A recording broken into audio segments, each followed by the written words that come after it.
It's time for Republicans to wake up just how important it is to fight against the social media companies being in the bag for the establishment Democrats.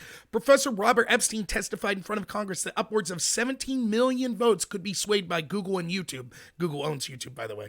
Now, people have tried to fight back against this with lawsuits. The number one thing we need to do is diversify and use other platforms and make other platforms. But when using lawsuits like PragerU University that's been restricted and demonetized by YouTube, they ended up losing their Ninth Circuit Court of Appeals case because it was ruled that YouTube isn't a public utility and therefore it's not held responsible to First Amendment restrictions. But the way we go after this is you have to look at it and say, YouTube can't have their cake and eat it too.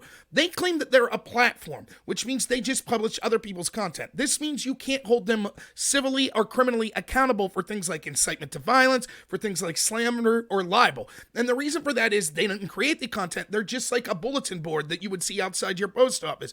You can't sue the post office if someone puts something libelous on the bulletin board. That's what YouTube claims they are.